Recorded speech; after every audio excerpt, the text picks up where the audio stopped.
Bienvenidos a Historias en MP3, el podcast donde cada semana nos lanzamos a un viaje sonoro hacia lo inesperado. Yo soy Dave Castillo. Si ya eres parte de esta comunidad, gracias por volver. Y si es tu primera vez en este podcast, te doy la más cordial bienvenida. Antes de comenzar con el episodio de hoy, vale la pena hacer una pequeña pausa. Si ya escuchaste anteriormente esta serie, semana a semana, aquí está de manera completa y sin interrupciones, perfecta para revivirla o para descubrir algún detalle que se te haya escapado. Y si acabas de llegar, este episodio es una puerta de entrada ideal. 20 objetos que marcaron y a veces sacudieron la historia del sonido y la música. Y ahora sí, prepárate para decir muchas veces, ¿esto pasó de verdad? Porque sí, pasó, y aquí te lo contamos. ¿Alguna vez te has preguntado cómo un simple juguete pudo dar origen a la cultura hacker? ¿O cómo un CD musical terminó espiando a sus propios compradores? Hola, soy Dave Castillo y les doy la bienvenida a un nuevo episodio de Historias en MP3, un viaje sonoro a lo inesperado. En este recorrido hablaremos de 20 objetos relacionados con el sonido o la música que, para bien o mal, cambiaron la historia. Algunos nacieron como juguetes, otros como herramientas de producción musical y unos cuantos causaron polémicas tan grandes que terminaron en tribunales, portadas de periódicos o museos. Así que pónganse los audífonos, ajusten el volumen y prepárense para descubrir cómo algunos de estos objetos aparentemente inofensivos desataron revoluciones tecnológicas, escándalos legales y nuevas formas de hacer música. Comenzamos. Puesto número 20. El silbato de la caja de cereal. En los años 70, el cereal Captain Crunch lanzó una promoción aparentemente inocente. Incluían en sus cajas un silbato de juguete como premio. El artefacto, sin embargo, emitía una frecuencia específica de 2600 Hz, que era la misma utilizada por el sistema telefónico de la época para indicar que la línea estaba libre y lista para realizar una nueva conexión. El joven John Draper, ex militar y aficionado a la electrónica, descubrió que este silbato no era tan inocente como parecía, pues al soplarlo cerca del auricular de un teléfono público, podía engañar al sistema telefónico analógico, lo que le permitía realizar llamadas de larga distancia sin costo alguno. Esta práctica se conoció como phreaking y se convirtió en la semilla de la cultura hacker tal y como la conocemos. El descubrimiento de Draper atrajo a otros entusiastas de la tecnología, entre ellos dos jóvenes que más tarde serían fundamentales en la historia de la computación, Steve Wozniak y Steve Jobs, quienes construyeron cajas azules para aprovechar esta falla, lo que eventualmente contribuyó a la fundación de Apple. El silbato de cereal que cambió la historia se encuentra hoy expuesto en museos de ciencia y tecnología como símbolo de la era temprana del hacking.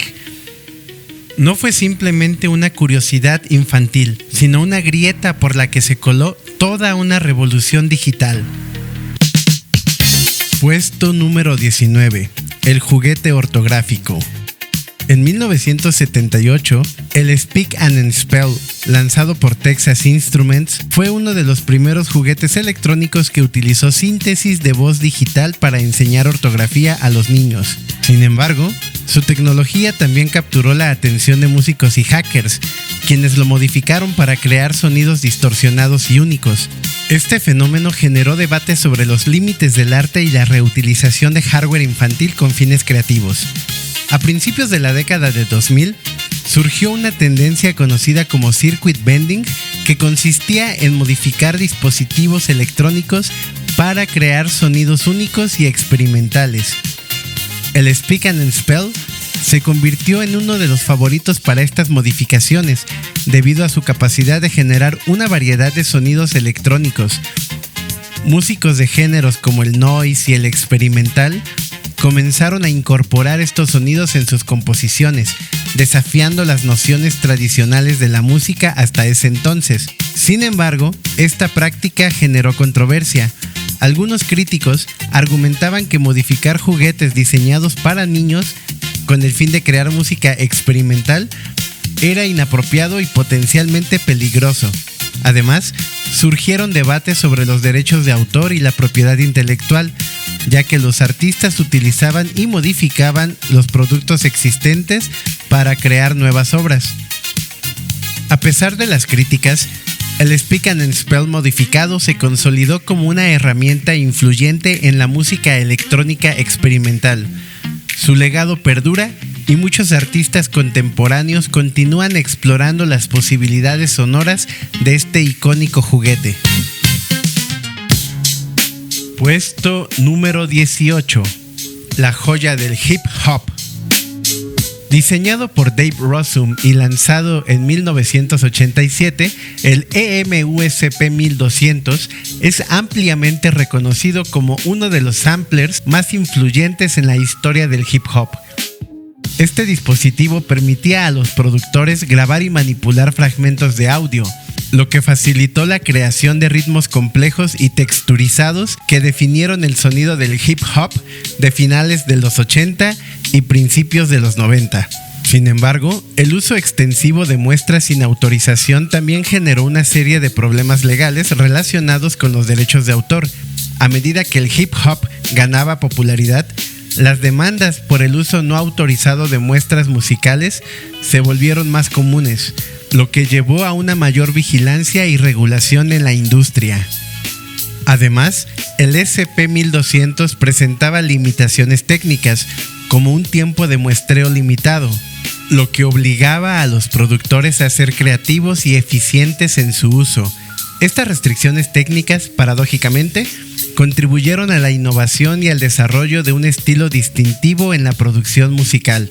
A pesar de los desafíos legales y técnicos, el SP1200 dejó una marca indeleble en la música. Su influencia se extiende más allá del hip hop, impactando géneros como el house y el techno, y sigue siendo venerado por productores y coleccionistas en la actualidad, al punto de que si quisieras conseguir una pieza original, cuesta alrededor de 4,000 libras, es decir, un poco más de 103,000 pesos mexicanos.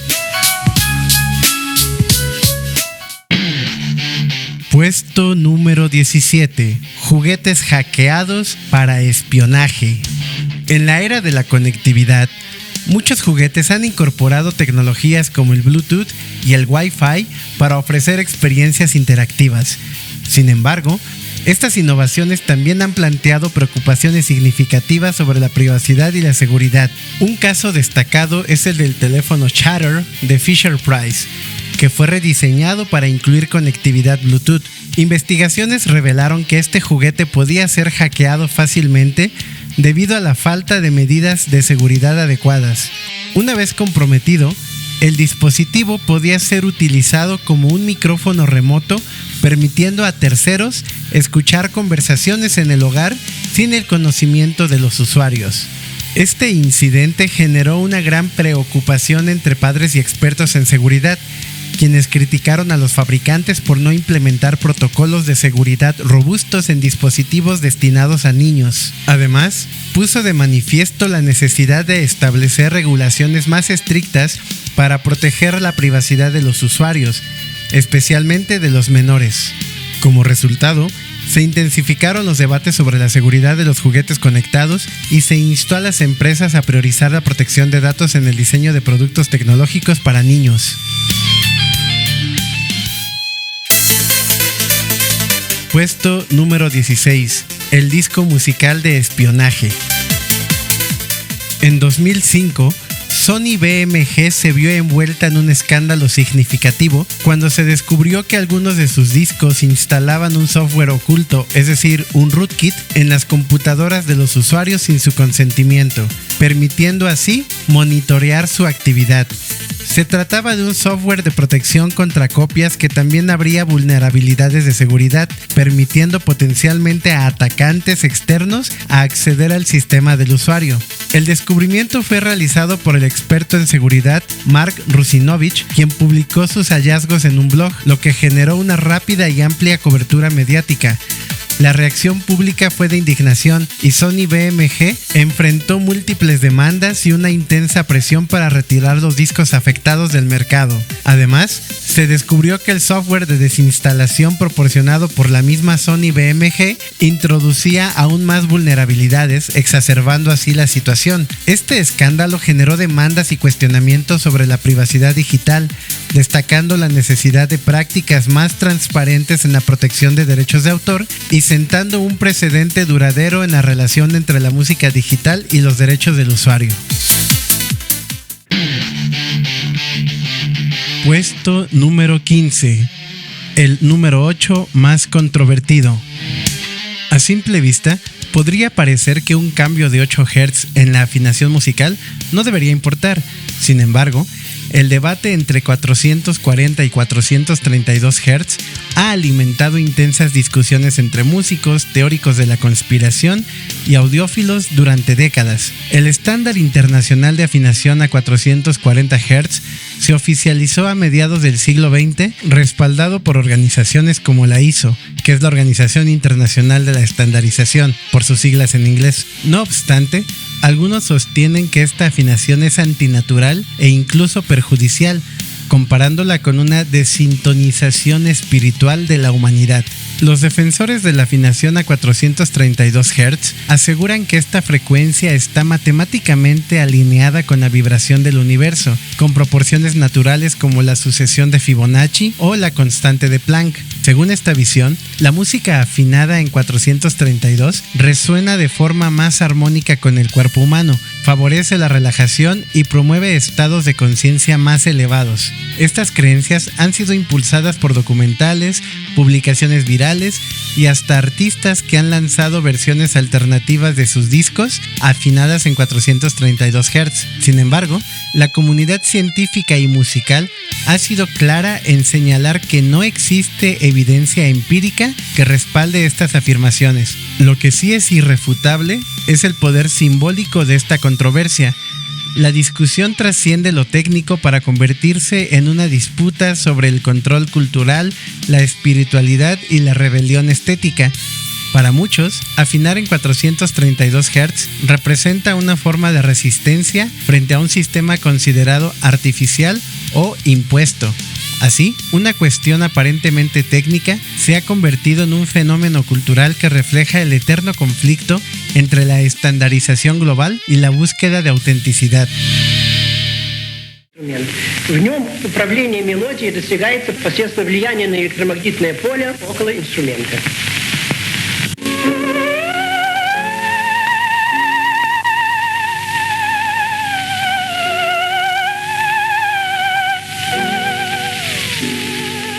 Puesto número 14.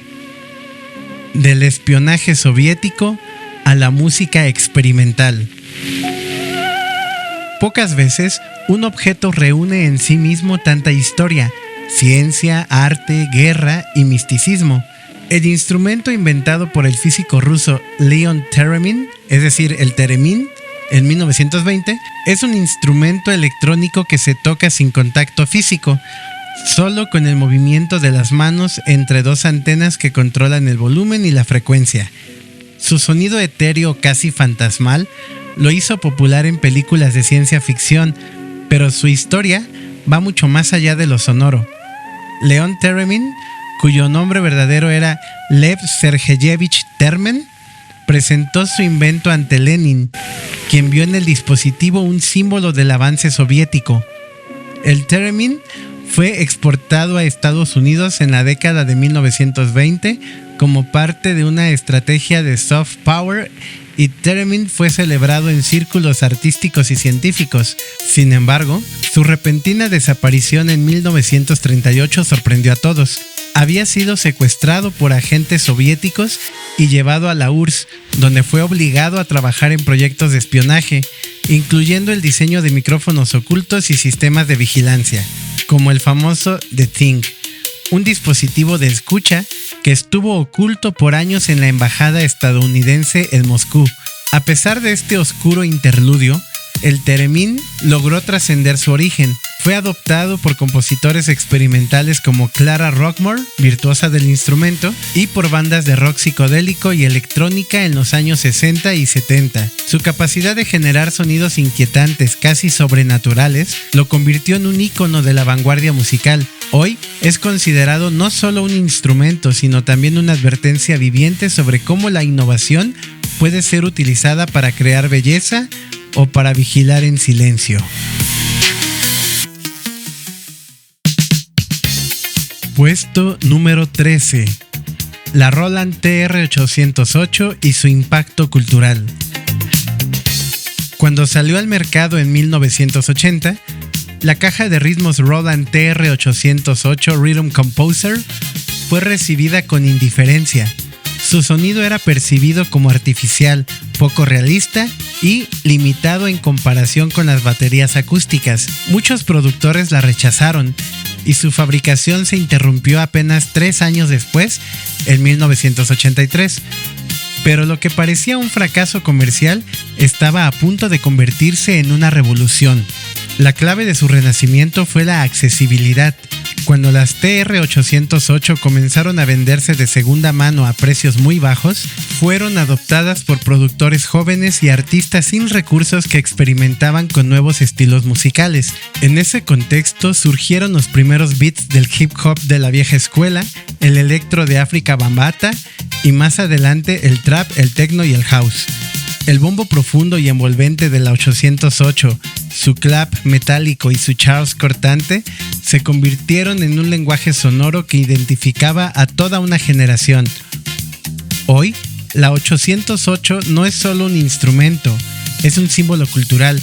Artistas como Kanye West, Beyoncé, Outkast o Drake han construido himnos sobre estos patrones rítmicos. Su legado ha sido tan profundo que el 8 de agosto se celebra el día 808. Lo que comenzó como una caja subestimada se transformó en el latido de múltiples géneros y escenas. La 808 no solo marcó el ritmo, cambió para siempre la manera en que el mundo percibe el beat. Puesto número 12. La revolución modular. Cuando Robert Moog presentó su sintetizador modular en 1964, pocos imaginaron que aquel conjunto de cables, perillas y osciladores iba a desencadenar una revolución musical. Hasta entonces, los sonidos electrónicos eran relegados a laboratorios universitarios o a efectos especiales de cine, pero el Moog convirtió la síntesis sonora en un instrumento real, accesible, al menos en términos técnicos, para músicos fuera del ámbito académico.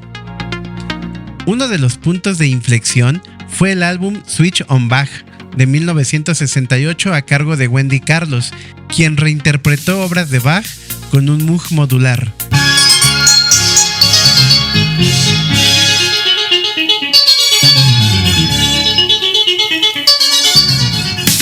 El disco fue un éxito rotundo, ganó 3 premios Grammy y mostró que los sintetizadores no eran solo para ruidos futuristas, sino que podían ser tan expresivos como una orquesta.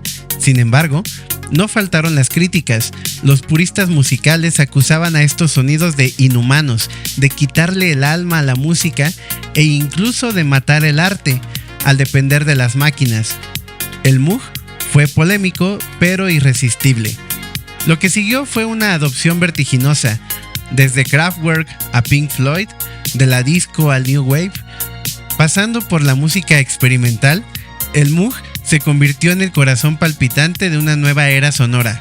Hoy en día, su legado perdura en cada plugin de sintetizador, en cada beat electrónico y en cada productor que se atreve a desafiar los límites del sonido, porque el Moog no fue solo una máquina, fue un portal a lo desconocido. Puesto número 11. La transformación del consumo musical. El 1 de julio de 1979, Sony cambió para siempre la forma en que escuchamos música. Ese día se lanzó al mercado el Walkman TPS-L2, un reproductor de cassettes portátil que cabía en un bolsillo y permitía a cualquier persona llevar su música favorita a donde fuera. Fue una idea radical. Hasta entonces, la música era algo que se compartía en espacios públicos o en casa, y no una experiencia individualizada y móvil. La idea surgió de un deseo muy personal. Masaru Ibuka, cofundador de Sony, quería poder escuchar ópera durante sus viajes largos en avión. Sus ingenieros adaptaron un grabador portátil quitándole el sistema de grabación y reemplazándolo por un estéreo con auriculares. El resultado fue el Walkman. Su éxito fue instantáneo. Los primeros 30,000 modelos se agotaron de inmediato y para los años 80, millones de personas ya caminaban, viajaban o corrían a ritmo de sus propios cassettes. Pero la revolución del Walkman también encendió las alarmas. Surgieron debates sobre el aislamiento social, especialmente entre los jóvenes que ahora podían vivir encapsulados en su propio mundo sonoro. En ciudades como Nueva York, comenzaron campañas de concientización por los riesgos de utilizar auriculares en la calle. Aún así, el Walkman inauguró la era de la escucha íntima y anticipó lo que hoy vivimos con los smartphones y el streaming. Una banda sonora personal para cada momento de la vida.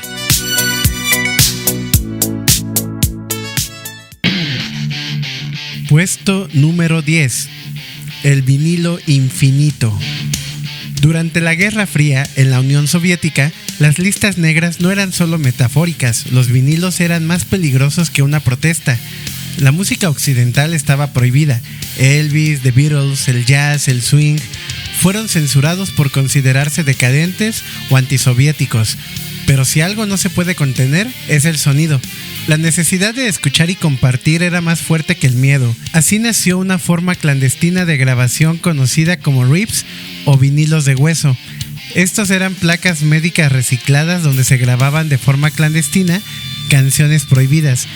Costillas, brazos rotos, cráneos, todo servía como una superficie para imprimir la música de Elvis, de los Beatles o de Billie Holiday, entre muchos otros. Se hacían con una prensa modificada. Grababan encima de estas placas usadas que se conseguían en los hospitales o en los basureros. El resultado era un disco rudimentario que solo podía reproducirse una o dos veces antes de deteriorarse. Se vendían en callejones y sí, podían llevarte a prisión, pero aún así se distribuían por miles. Música impresa sobre esqueletos sonando entre las sombras.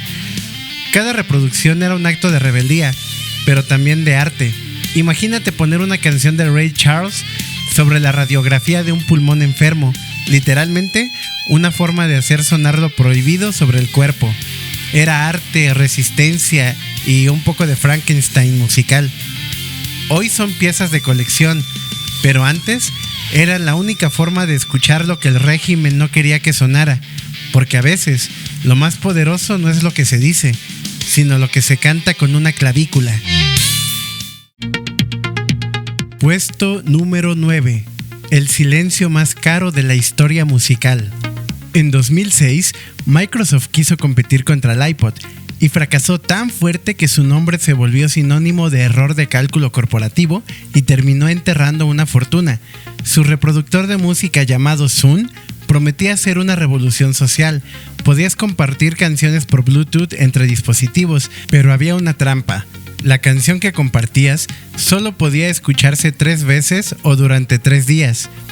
También ofrecía una interfaz elegante, mejores audífonos, incluso contenido exclusivo. Pero todo eso llegó tarde, muy tarde. Mientras Apple construía un ecosistema cultural y YouTube cambiaba la forma en que descubríamos música, con Zune los usuarios no entendieron las reglas, los artistas no vieron beneficios y los fans, bueno, simplemente no lo querían. Para el año 2011, Zune ya estaba descontinuado y así se convirtió en un ejemplo sobre cómo no hacer marketing musical. Pero hay quienes todavía lo coleccionan, porque sí, fue un fracaso, pero uno con estilo. Un símbolo de una era en la que las grandes corporaciones aún creían que podían controlar todo lo que escuchábamos. Y su lugar aquí no es solo por fallar, es por demostrar que incluso con millones de dólares, sin una visión artística clara, el resultado es silencio. Puesto número 8. El sonido como arma de control social. No todos los objetos que suenan están hechos para entretener. Algunos, de hecho, están diseñados para hacer todo lo contrario. Imagina una bocina que no solamente se escucha, sino que duele. Los LRAD, dispositivos acústicos de largo alcance por sus siglas en inglés, parecen altavoces, pero en realidad son armas acústicas. Nacieron para uso militar y de rescate. Emiten sonidos de alta frecuencia con una dirección muy precisa, capaces de superar los 140 decibeles. Eso es más fuerte que una turbina de avión, apuntada directamente hacia ti.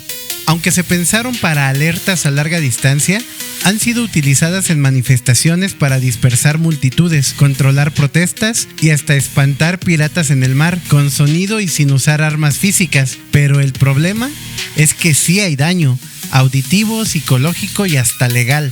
Dicen que no causan daño permanente, pero hay testimonios que hablan de dolor, confusión y desorientación, entre otras. Algunos incluso reportan zumbidos persistentes después de estar expuestos. Son tan direccionales que pueden enviar un mensaje o un tono insoportable a más de 300 metros sin que nadie a los lados lo escuche.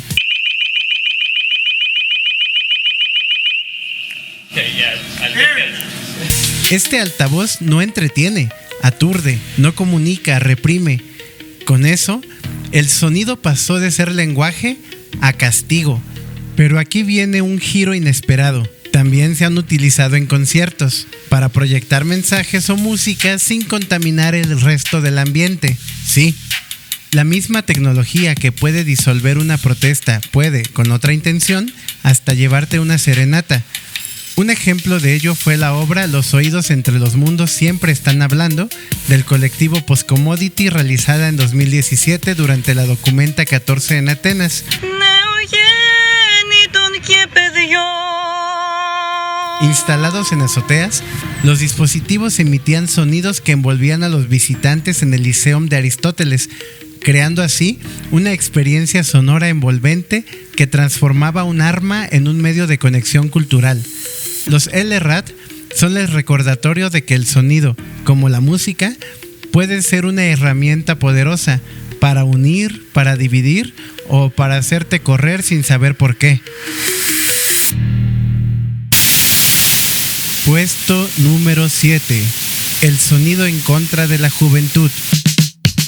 Imagínate entrar a una tienda y darte cuenta de que sin saber por qué, sientes incomodidad, como si algo en el ambiente te repeliera aunque no puedas señalar o saber por qué. Eso probablemente sea ruido rosa. Esta es una frecuencia que afecta especialmente a los oídos de los jóvenes. Algunas tiendas, sobre todo en zonas con alta afluencia de jóvenes, lo utilizan estratégicamente. Lo emiten en bocinas exteriores durante la noche. La idea es que sea molesto para grupos de adolescentes, pero imperceptible o tolerable para adultos mayores. No hay que confundirlo con su primo más conocido, el ruido blanco.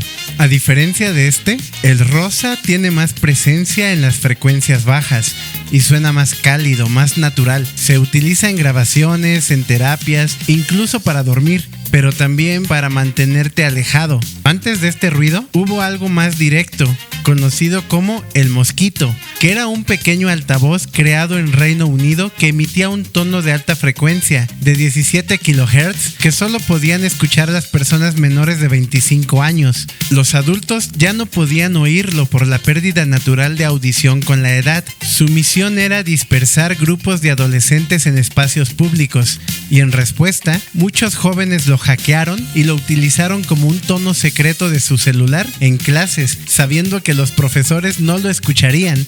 Es decir, lo que querían callar se volvió útil para los que querían sonar a escondidas.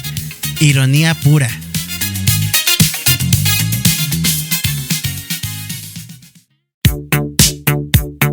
Puesto número 6. El primer hit del nuevo milenio. ¿Recuerdas este sonido?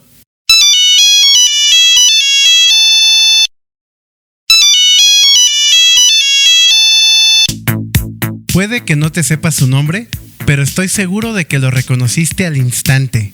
Esta pequeña melodía fue por varios años la banda sonora involuntaria del transporte público, salas de espera y hasta salones de clase, entre otros, y sonó más que cualquier éxito pop a inicios del año 2000. Las famosas notas musicales provienen de una pieza de guitarra llamada Gran Vals, creada por el guitarrista y compositor español Francisco Tárrega en 1902. La empresa Nokia lo adoptó como tono oficial en 1994 y lo bautizó simplemente como Nokia Tune, pero lo que parecía una simple elección estética se convirtió sin querer en un fenómeno cultural. Para el año 2000 se estimaba que este pequeño riff sonaba más de 1,000 millones de veces al día alrededor de todo el mundo, es decir, más que cualquier canción transmitida en la radio o en MTV cuando ponían música.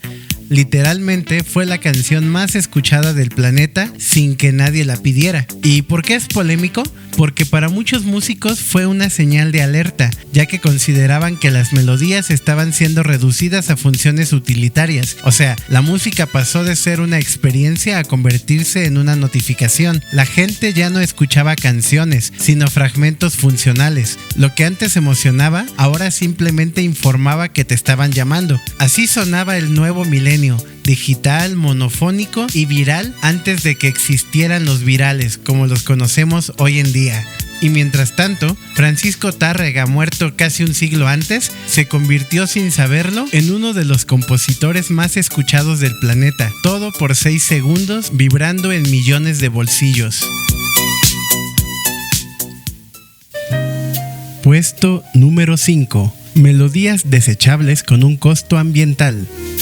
Parece un gesto inocente. Abres una tarjeta de cumpleaños, suena una canción festiva o quizás una melodía romántica al desplegar un mensaje de amor. Pero detrás de ese momento de ternura se esconde una verdad incómoda. Las tarjetas musicales son una fuente creciente de contaminación electrónica y su impacto ambiental es mucho mayor al que imaginamos. Estas tarjetas funcionan gracias a un pequeño circuito electrónico insertado entre sus capas de papel. Incluyen un chip de sonido, un altavoz diminuto y una batería, generalmente de litio tipo botón. Aunque cada tarjeta individual parece inofensiva, se estima que se venden millones de estas en todo el mundo cada año, especialmente en fechas clave como San Valentín, Navidad o Día de las Madres. Pero aquí viene el problema: estas tarjetas no se reciclan fácilmente, ya que los componentes electrónicos no son biodegradables y al estar fusionados con papel, cartón y adhesivos, hacen que su reciclaje sea casi imposible en plantas convencionales. La mayoría termina en vertederos o, peor aún, incineradas, liberando compuestos tóxicos al ambiente. Un informe ambiental publicado por la Universidad de Plymouth en Reino Unido advierte que una tarjeta musical puede producir hasta 600 veces más dióxido de carbono que un simple mensaje de texto o un correo electrónico. El papel recubierto, los tintes brillantes, los mecanismos musicales y el embalaje extra representan una carga desproporcionada para el medio ambiente, sobre todo cuando su uso suele durar apenas unos segundos antes de ir al cesto de la basura. Algunas marcas han intentado crear versiones biodegradables o reutilizables, pero estas representan una minoría frente a la producción masiva de tarjetas tradicionales, y a diferencia de los dispositivos electrónicos de mayor tamaño que pueden ser depositados en centros de reciclaje especializados, las tarjetas musicales rara vez son consideradas como residuos electrónicos por quienes las desechan. Este detalle las convierte en uno de los objetos más invisibles pero persistentes del problema global de los e-waste o residuos tecnológicos. Así que la próxima vez que compres una tarjeta musical, pregúntate si valen la pena unos segundos de melodía por el costo ambiental de una microbacteria que puede tardar cientos de años en degradarse. Puesto número 4. La interfaz que cambió todo sin que nadie la vea. A diferencia del disco de vinilo, el disco compacto, CD o del sintetizador modular que ocupaba media habitación, el MIDI no se ve, no se oye directamente, pero está en todas partes. Es uno de los inventos más influyentes en la historia de la música moderna y a la vez uno de los más invisibles.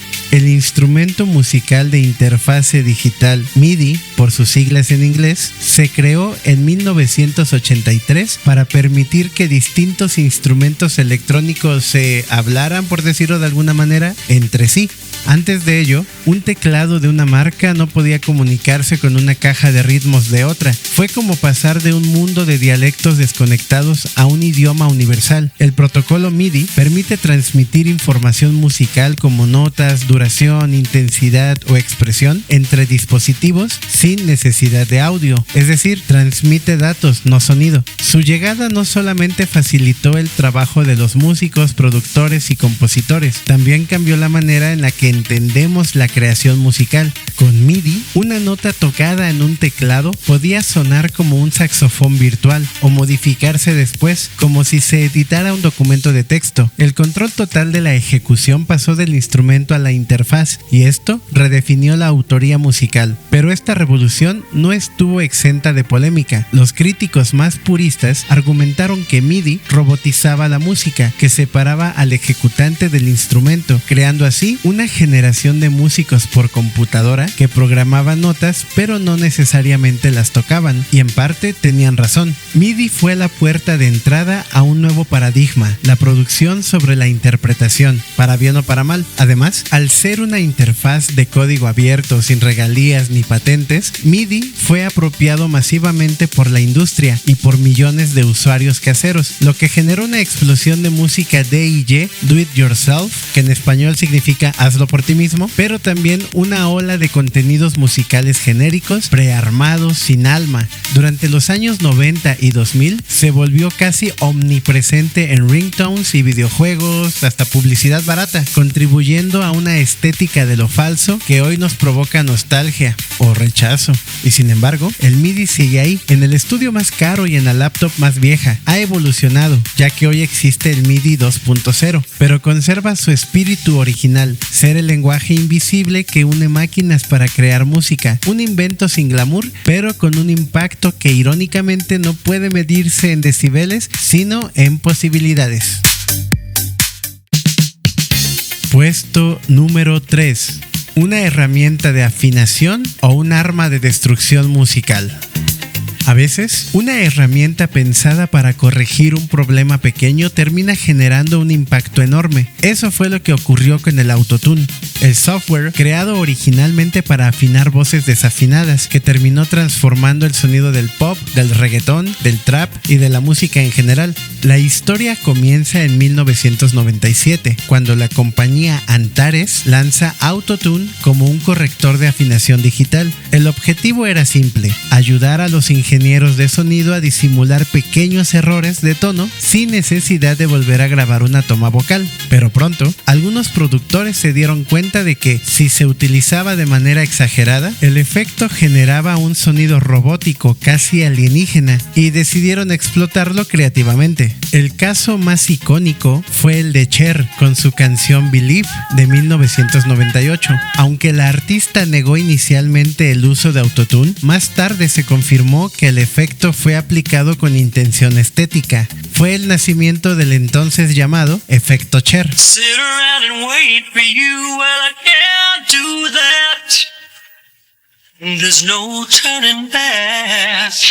A partir de ahí, muchos artistas comenzaron a experimentar hasta llegar a figuras como T-Pain, Kanye West y Bad Bunny, quienes lo convirtieron en su sello distintivo. Pero no todo fue aceptación. El autotune se convirtió en símbolo de todo lo que estaba mal con la música contemporánea, según sus detractores. La falta de talento, la producción en masa, el desinterés por la interpretación vocal genuina. Incluso artistas como Jay-Z lo declararon muerto en su canción DOA, Death of Autotune, es decir, la muerte de autotune. Pero la realidad es más compleja. El autotune, como el sintetizador o la guitarra eléctrica en su momento, es una herramienta.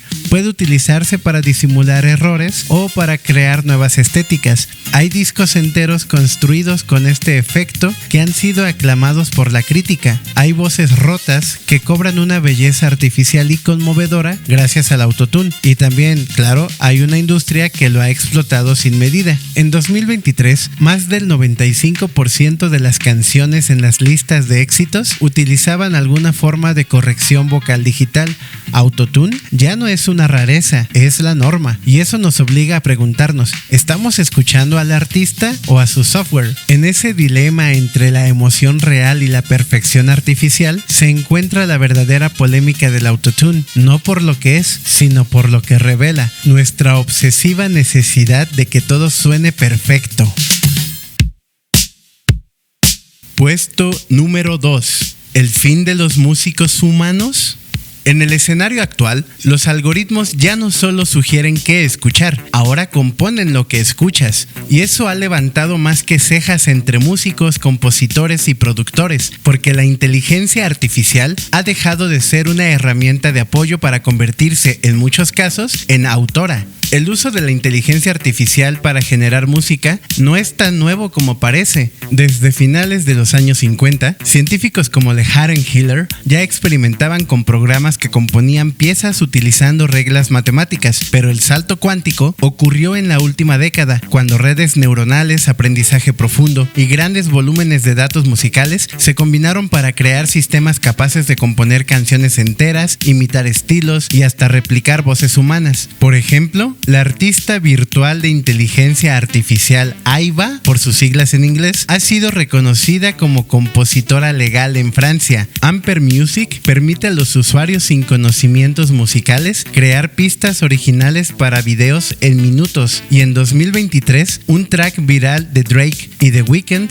fue generado íntegramente por una inteligencia artificial, desatando un escándalo que enfrentó a los sellos discográficos, plataformas y hasta a los expertos en propiedad intelectual. Pero más allá del morbo de los deepfakes musicales, el verdadero debate se encuentra en el corazón mismo de la creación artística. ¿Puede un sistema sin emociones componer una canción que haga llorar a quien la escucha? Para muchos, la respuesta es no. La música, dicen, nace de vivencias, de contextos, de historias humanas que una máquina no puede vivir ni entender. Sin embargo, los algoritmos aprenden de nuestras lágrimas, analizan miles de canciones que nos conmovieron, patrones armónicos, timbres, tempos y letras que se repiten cuando algo nos toca, y luego los reproducen con precisión quirúrgica. La industria ya empieza a sentir los efectos. Compositores de música para publicidad o videojuegos han visto cómo sus encargos desaparecen, sustituidos por generadores automáticos más rápidos y más baratos. Plataformas como YouTube y TikTok están inundadas de música libre de derechos creada por inteligencia artificial, y empresas tecnológicas invierten millones en startups que prometen democratizar la composición musical sin músicos. Algunos artistas han abrazado esta revolución. La cantante Grimes, por ejemplo, ha cedido su voz para que cualquiera pueda crear canciones con ella a través de un modelo de inteligencia artificial entrenado con su estilo, y compositores contemporáneos utilizan la IA como un colaborador más, una especie de musa digital que propone ideas inesperadas, patrones imposibles para un humano o combinaciones que rozan lo absurdo, y por eso mismo resultan fascinantes. El dilema entonces no es solo estético, es ético, económico y filosófico. ¿Qué significa ser autor en una era donde lo que suena humano no necesariamente lo es? ¿Cómo proteger los derechos de los verdaderos creadores? ¿Y qué pasa cuando una canción creada por una inteligencia artificial nos conmueve más que una hecha por una banda real? La inteligencia artificial no ha matado a la música, pero sí está redefiniendo quién puede hacerla y quién cobra por ello. En esta nueva era, tal vez los músicos humanos no desaparezcan, pero tendrán que aprender a coexistir con un nuevo tipo de compositor, uno que no duerme, no siente, pero escucha todo.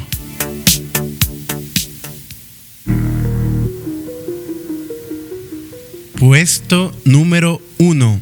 La música como instrumento de sufrimiento. Pocas veces el arte de la música ha sido utilizado con tanta perversión como en este caso, porque si en algún lugar la música deja de ser expresión y se convierte en arma, es en los centros de detención, y en particular en un nombre que el mundo asocia con zonas grises de la justicia: Guantánamo. Después de los atentados del 11 de septiembre de 2001, Estados Unidos adoptó un enfoque extremo en su llamada guerra contra el terrorismo. El centro de detención en la base naval de Guantánamo, Cuba, se convirtió en uno de los símbolos más polémicos de esta estrategia. Allí, decenas de detenidos, muchos sin cargos formales, fueron sometidos a técnicas de interrogatorio que el propio gobierno estadounidense años después reconocería como tortura, entre ellas una que parece sacada de una distopía, el uso sistemático de la música como herramienta de tortura psicológica. La técnica era brutal en su sencillez, canciones reproducidas a volúmenes extremos por horas, días enteros, sin interrupción, pero no cualquier canción. Las elegidas eran temas populares, comerciales, repetitivos o incluso infantiles que resultaran cultural o emocionalmente desestabilizantes para los prisioneros. En el año 2012, el canal de YouTube The Leak Source rescató y publicó un reportaje de CNN precisamente sobre este tema, en el cual mostraron uno de los audios reales utilizados con esta finalidad, el cual podrás escuchar a continuación. Advertencia. Este audio puede resultar incómodo o perturbador para personas sensibles al sonido. Te recomendamos ajustar el volumen o, si lo prefieres, puedes saltarte los próximos 15 segundos. Y ahora sí, el audio es el siguiente.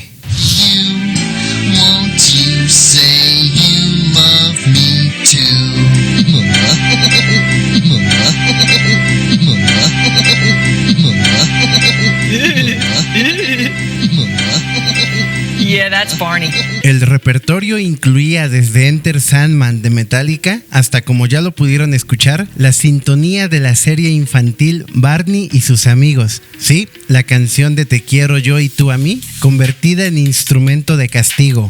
También se utilizaron canciones de otros artistas, incluyendo música electrónica acelerada sin pausas. El objetivo era romper la resistencia mental de los detenidos, privarlos del sueño, generar confusión, provocar miedo, vulnerabilidad. En algunos casos, las canciones eran seleccionadas a propósito para ofender sensibilidades religiosas o culturales. Era una forma de tortura sin sangre, pero con profundas secuelas. En 2008, la organización Reprieve, en colaboración con la revista Mother Jones, publicó una lista de canciones utilizadas en estos procedimientos y con ello se encendió una reacción mundial. Varios artistas protestaron públicamente exigiendo que su música no se utilizara con fines militares. Trent Reznor de Nine Inch Nails, así como Tom Morello de Rage Against the Machine y Massive Attack, encabezaron una campaña condenando la práctica y exigiendo transparencia. Pero lo más desconcertante es que esta no fue una práctica aislada. Se utilizó también en cárceles de Irak, así como durante interrogatorios en Afganistán.